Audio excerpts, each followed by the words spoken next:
트랜스내셔널 인문학 연구소 연구교수 이현미입니다.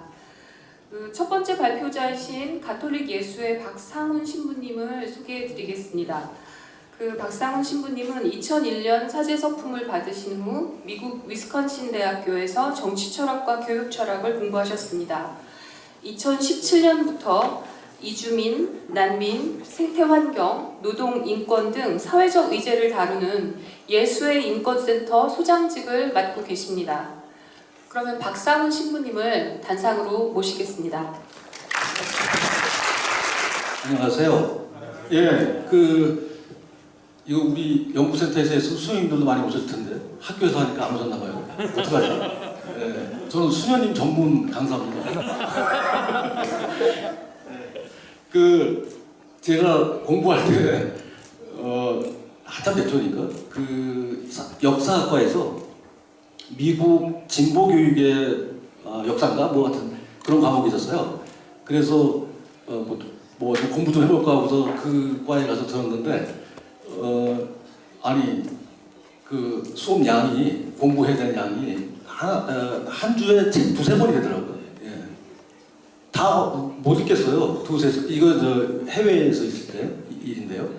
근데 저희 과는 철학 주로 대학 조금 했는데요. 철학을. 근데 한 10페이지나 되려나? 20페이지? 이런 거 가지고 일주일 내내 하거든요.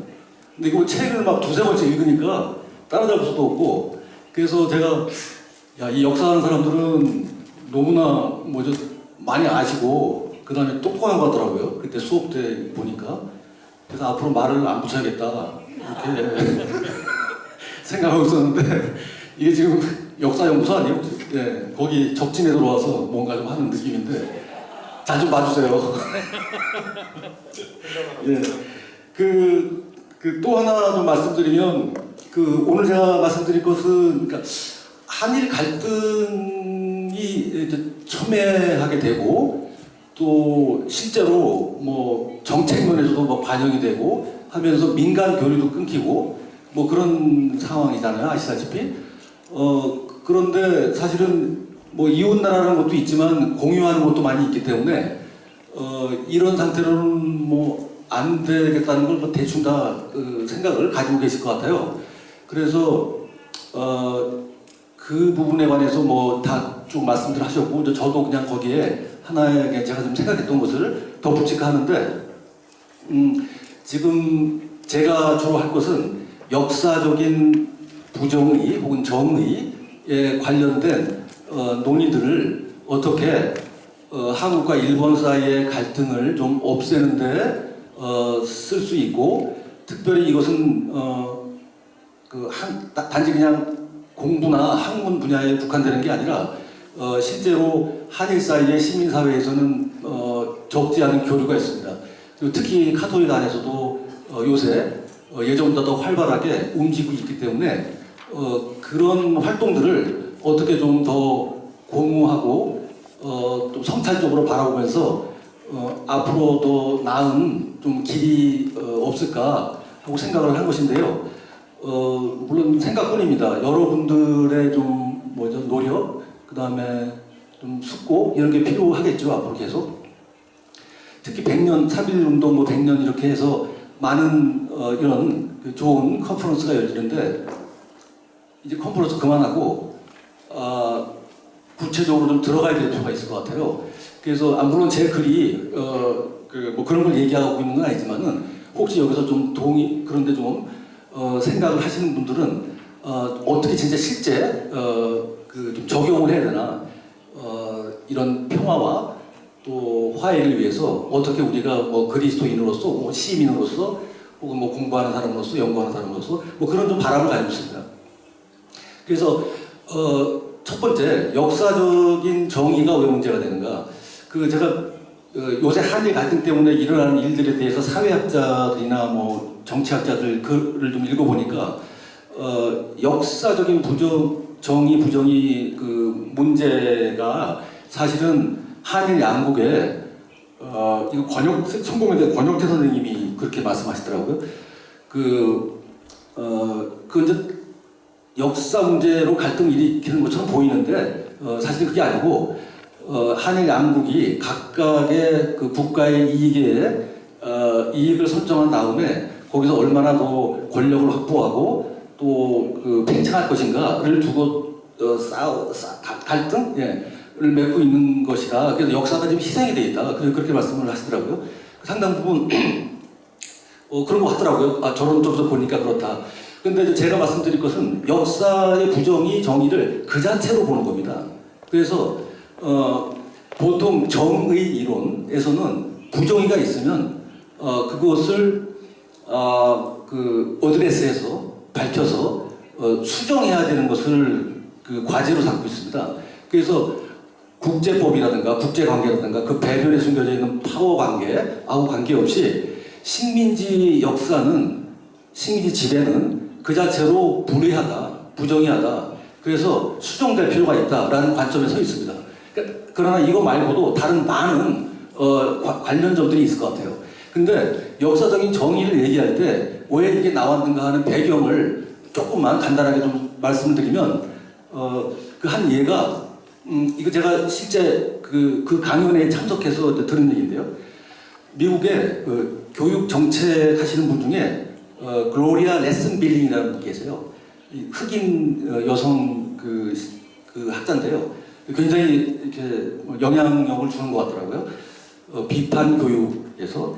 근데 그분이 어떤 논문을 써냈냐면 그 과거를 지금 일어나고 있는 흑인 백인 학생들 사이에 성취 격차에 집어넣어야 과거의 사건을 그런 내용입니다.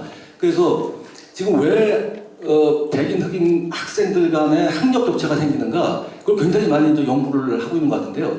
근데 예를 들어서 부유한 집의 흑인 자녀들 아이들의 학업 성취하고 비슷한 수준의 백인들의 학업 성취 아이들의 비교를 하면은 굉장히 좀 10년, 20년 단위로 비교를 하니까 약간 크게는 드러날 수 있죠. 따라잡지를 못한대요. 백인의 그 학력을, 아이들의 학력을. 왜 그런가를 그 사람들이, 불평등 문제 연구한 사람들이 아마 좀 조사를 한 것 같아요. 이건 물론 유럽에서는 이미 다 그 알려진 얘기고 그렇게 하려고 하는데, 하여튼 미국에서는 그게 2000년대 들어서 그렇게 했습니다. 그래서 나온 결과, 여러 개가 있겠죠, 결과가. 근데 그 중에 하나가 4대를 올라간대요, 4대. 그 위로. 그래서 아버지, 어머니가 부자라고 그 아이가 바로 그 학력 격차 백인하고 줄일 수 없대요. 그래서 올라가면 4대인데, 4대는 아시다시피, 노예제가 있었고, 그 다음에, 그것에 근거해서 여러 가지, 불리한, 그런 처우를 받은 거죠. 그러니까 갱신이 어렵다. 이렇게 된 겁니다. 결과가. 그래서 이 레슨 빌딩은, 이 학력 격차를 어떻게 줄여야 되냐면, 그 기본 방향입니다. 백인 학생, 흑인 학생의 학력 격차가 있으니까 이것을 동등하게 만들어야 한다는 보편적인 교육권을 인권이라고 본다면 그 인권을 수행하는 방식으로 이 격차를 줄여야 된다. 여러 제도를 바꿔서 라고 주장한 게 아니라 그게 아니라 흑인 학생들은 백인들의 시스템에 의해서 저질러진 불의에 책무가 있다는 거예요. 그러니까 백인들이 만들어 온 시스템, 차별 정책, 뭐 기타 등 여러 가지 있죠. 그것이 그 자체로 빚이에요.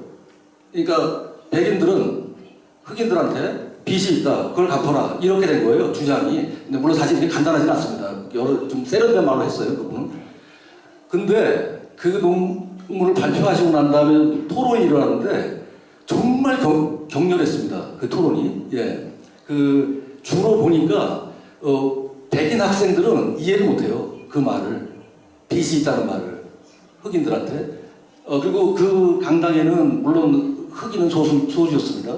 대다수의 백인이고. 그런데 도대체 역사적인 빚이 있다는 말 자체를 이해를 못해요. 이게 2007년이었습니다. 그러니까 자기들이 노예제도를 만들어 놓은 여러 가지 그 부정의함에 대해서 사실은 파악하기 굉장히 어려운 상태인 거예요. 그 사회 전체가. 이건 어제도 그 임지영 교수님께서 말씀하셨듯이 그런 문제가 좀 섞여 있는 것 같습니다. 이해 못하는 거예요. 독일 국민들이 자신들이 나치에 어떻게 협력했는가, 동의했는가, 암묵적으로라도 그걸 이해 못하는 상태와 비슷하게. 그래서 이 역사적인 정의 문제가 기존에 사회 정의 문제로는 풀 수 없는 차원을 가지고 있다라고 사람들이 생각하게 된 겁니다. 그래서 이때부터 물론 이거 역사적으로 불의가 있다는 건 뭐 역사가 있을 때부터 있는 거겠죠. 그런데 이것을 좀 체계화시키고 정확히 문제 지점이 어딘가, 그다음에 어떻게 수정을 해야 되는가에 대한 좀 정교한 논의를 하게 된 것은 얼마 되지 않습니다. 처음에 보통 정의 그러면 좀 약간 이렇게 앞을 내다보는 겁니다. 어떤 사회에 기본적으로 반드시 있어야 되는 좋은 것들이 있습니다. 인간이 안에서 추구해야 되는 그것이 정당하게 어떻게 분배될 수 있는가. 그래서 앞으로 우리가 꾸미는 이 사회가 그것에 맞춰서 좀 개선이 될 수 있는가에 대한 의문으로 시작을 했단 말이에요. 그런데 그래서 여기에서 나오는 관심은 어떻게 사회 제도가 만들어내는 두 개가 있습니다. 제도가 만들어내는 것은 제도는 넓은 의미로 쓰는 거예요. 예, 교육제도, 세금제도 다 포함해가지고 거기서 나오는 혜택이 있고요. 제도 때문에 우리가 받는. 그다음 동시에 부담이 있습니다. 혜택과 부담을 어떻게 나누어야 되는가. 예. 돈 많이 버는 사람한테 부담은 적게 하고 사회적인 부담은 뭐 가난한 사람한테 준다 뭐 예를 들어서 그러면 부정한 상태죠. 바꿔야 됩니다. 이 스킴에서 이 틀에서는 과거에 무엇이 일어난 것 때문에 영향을 받은 부정인은 고려 대상이 아니에요. 할 수가 없어요. 그 위로 올라가지고. 그래서 이것을 수정하기 위해서 비슷한 시기에 역사적인 부정에 대해서 어떻게 접근해야 되는가 하는 제안이 하나 있었는데 이 앞에 거는 좀 말씀을 드리면 존 롤스가 1971년에 발표한 책에 나오는 거고요. 정의의 이론이라는 유명한 책이죠. 그 다음에 2, 3년 뒤에 로버트 노직이라는 사람이 같은 대학에서 가르친 사람인데요. 둘 다 정치 철학자죠. 이 사람이 그 롤스의 이 분배 정의 프라이머리 굿에 기초한 분배입니다. 프라이머리 굿은 꼭 필요한, 1차적으로 필요한, 사회에 필요한 선. 비판을 하기 위해서 어떤 걸 집어넣냐면, 그 역사적인 책은 아닌데, 그 역사적인, 그 자격, 인타이틀먼트죠. 미국의 그 아메리칸 인디안들 땅을 뺐을 때 그 소유권 문제 가지고 문제가 생길 수 있잖아요. 거기에 이제 기초를 처음에 이제 아이디어를 냈죠. 이분한테는 다 그만두고요. 복잡해지니까 그 역사적으로 이렇게 이분이 주로 집중하는 건 소유권입니다. 소유권, 내가 가지고 있는 거. 원래 내가 어떤 땅이나 집을 땅이겠죠. 땅을 취득을 했을 때 그게 부정이 하지 않으면 뭐 폭력이나 뭐 이런 걸로 하지 않고 그 다음에 갖고 있다가 이것을 또 사기나 뭐 과대하게 뭐 돈을 받거나 이런 식으로 부정하게 이전하지 않으면 이 두 개 조건이 만족되면 이거는 정의로운 그 타이틀먼트예요. 가지고 있는 게.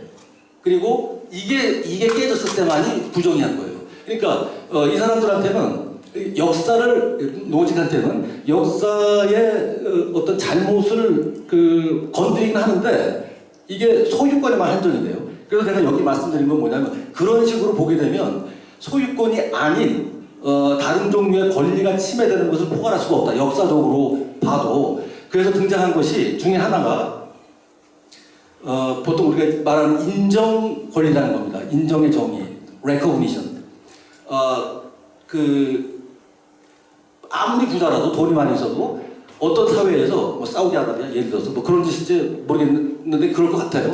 거기서는 아무리 여성이 능력이 있어도 사회적으로 그 여성은 그만큼 그에 해당하는 recognize가 안 되는 거죠. 그러면 이것은 recognition의 정의를 위배하는 게 되는 거죠. 근데 이런 것은 그룹으로 되는 경우가 많습니다. 그룹으로 여성, 마이너리티 또 뭐 하여튼 생각이 안 나네. 하여튼 이런 식으로 그룹별로. 그러니까 이 예 중에 하나가 2차 대전 당시에 미국에서요 일본인들을 디텐션 했거든요. 일본하고 전쟁을 하니까 그래가지고 다 뭐 갇혔잖아요. 보통 몇만 명이.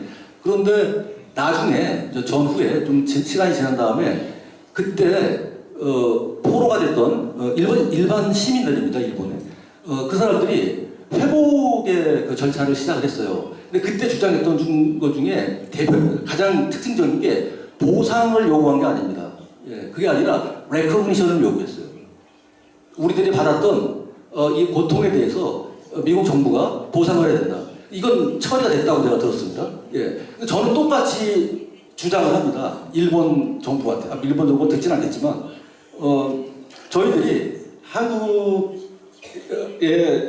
그 식민지배를 받았던 그 사람들, 근데 역사적으로 이건 그러니까 전면적으로 해당이 된 거거든요. 누구는 되고 누구는 안 되고 그런 게 아니라 나라 전체가 식민화된 거니까요. 그러면은 이 식민지 정책에 의해서 피해를 받은 국민들은 일본에서 미국에 의해서 포로가 된 사람들이 주장하는 것처럼 레코그니션을 요구합니다. 일단 이 측면에서는 물론 이게 본격적으로 정의의 완성은 아니지만 회복의 정의라든가 그 다음에 배상의 정의라든가 이런 것이 충족이 되기 위해서는 다른 게 필요합니다. 그런데 분명한 것은 인정을 해야 됩니다. 인정을. 이걸 안 하잖아요. 그러면 한 발자국도 못 나갑니다. 앞으로. 그러니까 지금 교착 상태는 일본이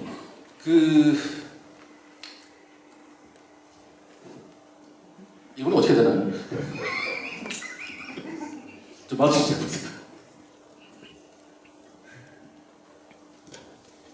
어떤 조건을 충족을 못 시키고 있다 지금. 예. 그러니까 요 사건 하나만 보면은 미국 정부가 일본에 포로가 된 사람들을 대처하는 거하고 그 다음에 이건 굉장히 차이가 난다. 물론 지적으로 다릅니다. 하여튼 이런 배경으로 역사적인 정의 부정의에 대한 논의가 시작됩니다. 그래서 주로 일단 역사적으로 부정의가 생겼다는 걸 그러니까 잘못이 일어난 겁니다. 과거에 잘못. 근데 이거 연구하는 사람들은 잘못도 두 가지로 나눠요. wrong하고 그 다음에 injury. 그래서 wrong은 어떤 특정한 시기에 이렇게 잘못을 가하는 겁니다. 해를 가하는 거. injury는 지속성이 있어요. 계속됩니다. 세대를 거쳐서. 예. 그러니까 두 가지가 저력이 될 수 없습니다. 예. 한번 잘못을 겪은 사람들이 그 다음에 그 상을 가지고 오래 머물게 되는 거. 그러니까 지금 한국과 일본 경우에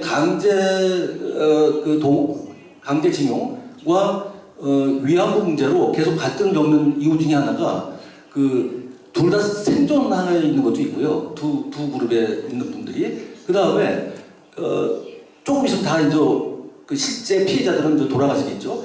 그럼에도 불구하고 지속성이 있습니다. 이때 식민지배로 받았던 상처에 롱이 인조리로 바뀌어지는 깊은 상처로 바뀌어져갖고 세대를 지속하는 그런 것이 문제가 돼 있어서 복잡하게 만들고 있고요. 그 다음에 또 하나가 이거를 분배정의나 기타 다른 종류의 정의, 징벌정의라든가 배상의 정의 이런 걸로 설명을 할 때 좀 안 되는 게 만약에 일본 정부가 그러면 회계를 해서 뭐 보상을 한다고 쳐봐요. 사과를 하고. 그런데 일본에 있는 시민들이 왜 70년, 80년 전에 있던 일의 보상과 사과를 거기랑 아무 관계도 없는 우리가 해야 되냐. 그러니까 인터제너레이션 문제가 있습니다. 그래서 이걸 가지고 만약에 주장을 한다고 치면은 기존의 정의 척도에서는 설명을 잘 못해요. 이거를. 그러니까 여기에서 어떤 종류의 다른 매저먼트 척도, 매저먼트가 등장하냐면 전환기에 이행기에 정의 척도가 등장을 합니다. 그래서 이 문제를 해결해야 돼요. 그러니까 세대를 거쳐서 부정의가 연속이 되는 경우에 이것을 어떻게 수정할 것인가. 좀 설득을 하기 위해서 이 이행기의 정의에서 어떤 틀을 가지고 오냐면 보통 옛날의 잘못을 치유하기 위해서는 사법적으로 징벌을 해야 되고요. 징벌의 정의가 있어야 되고요.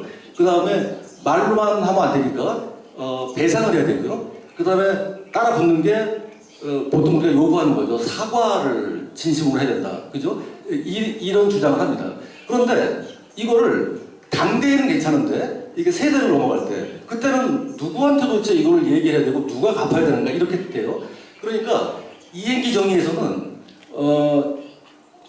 기존의 전통적인 분배 정의에 해당하지 않는 개인의 추상적인 권리나 의무에로 초점을 맞추지 않고 사람들이 겪는 잘못은 다 연결이 돼 있다.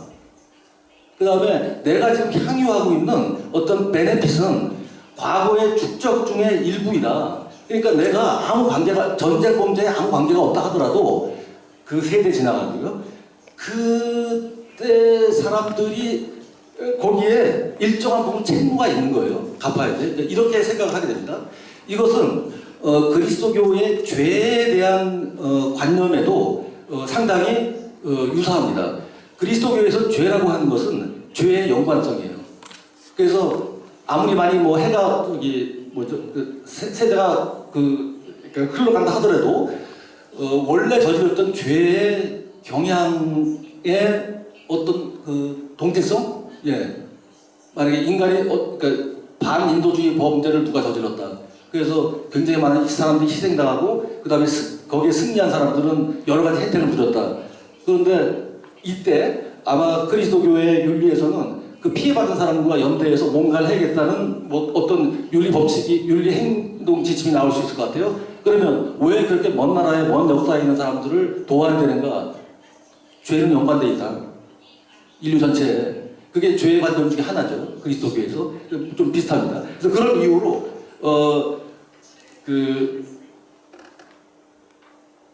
과거의 부정의를 수정하려는 이행기의 정의의 목적이 좀 설정이 되고요. 거기는 당연히 세 가지가 들어갑니다. 그런데 이 이행기 정의는 여러 가지로 쓸 수 있어요. 예를 들어서 보통은 얼마 안 된 척도이죠. 이행기 정의라는 게. 왜냐하면 80년대, 90년대 세계적으로 격변이 있었습니다. 여러 가지. 동구가 체제가 바뀌게 되고요. 러시아, 소련도 어떻게 되고, 그 다음에 아프리카 내전, 뭐 중동의 뭐 여러 가지 뭐 문제들 이런 것 때문에 옛날에 구체제에서 그 다음에 90년대 이후에 새로운 체제로 넘어가면서 예전에 저질러진 많은 그 잘못들, 뭐 학살이라든가 제노사이드 뭐 여러 가지가 있죠. 예, 그것을 국제기구 중심으로 해결을 하려고 할 때 갖고 들어온 겁니다. 이 이행기 정의가. 그런데 여기에서는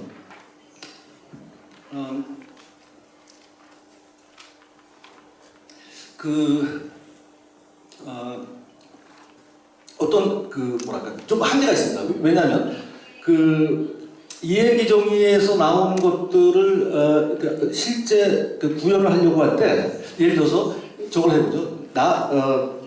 이 징벌이라든가 배상을 하려고 할 때 기본적으로 깔려 있는 방법은 특정해야 돼요. 특정.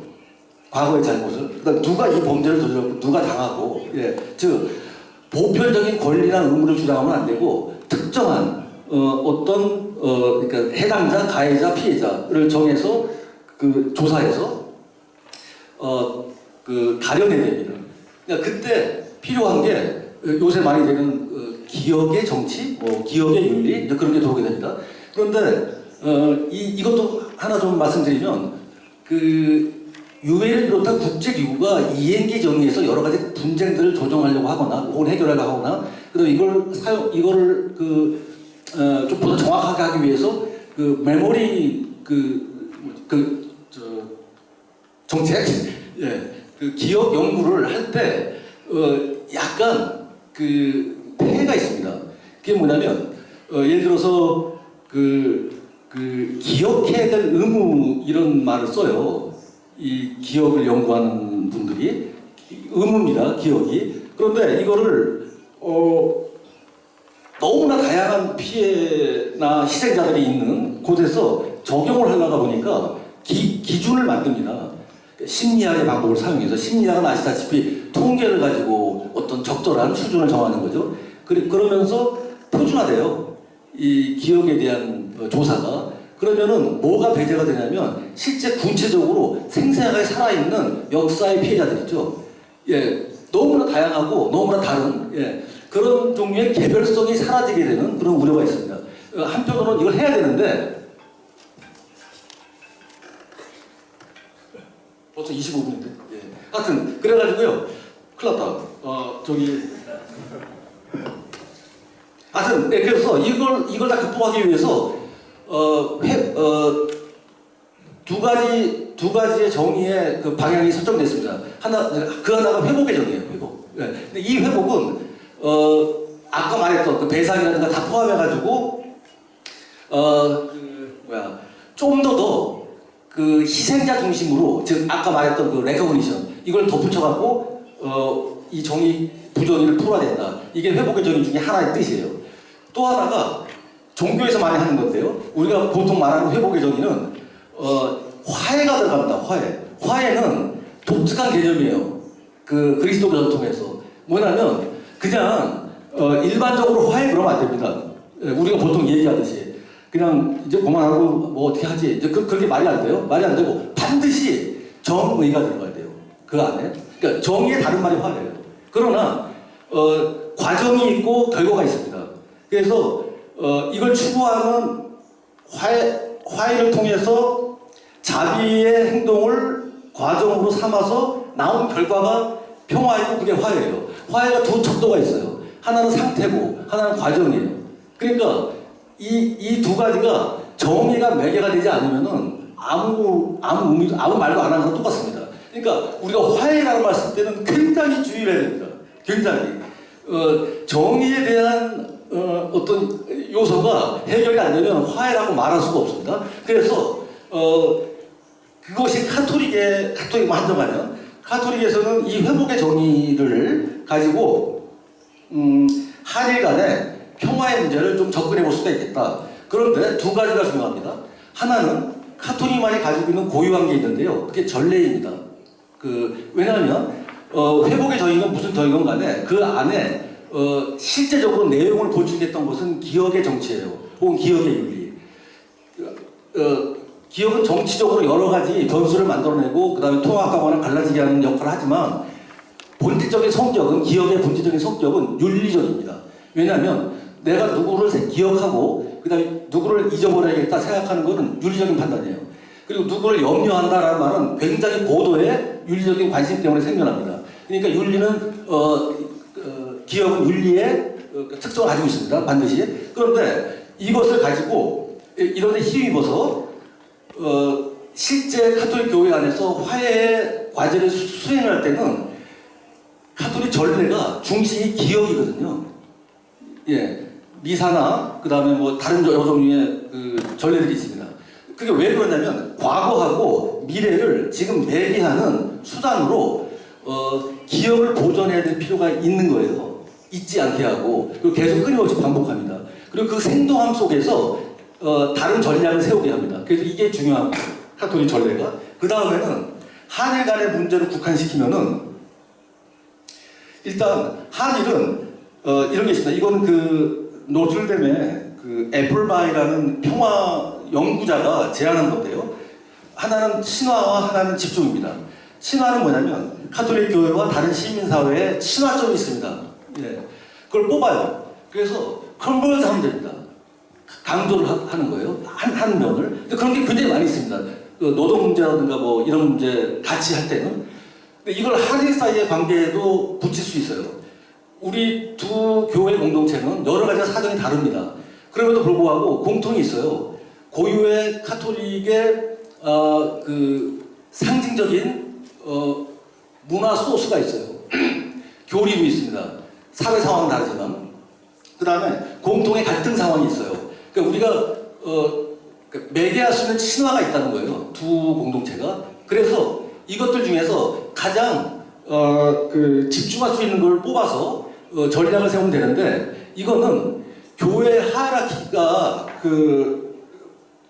에 맡겨두면은 좀 안 돼요. 예, 하도 오래 걸리고요. 그래서 오히려 이것은 그냥 평화를 사랑하는 많은 그 양국의 카톨릭 사람들이 다양한 방식으로 풀뿌리 조직을 만들어서 조금씩 해나가면 됩니다. 이거는 그러니까 제 생각에는. 그 다음에 예하다가요. 이 예는 하지 말게요. 시간이 많이 걸려요. 하여튼 그래서 그 친화와 집중을 해서 조금씩 모색해 나가면은 시민사회 하나 중점이 되는 거 있고요. 그 다음에 한일 교회 사이에 있는 게 있고 결합해서 조금씩 진전을 시킬 수 있다고 생각을 합니다.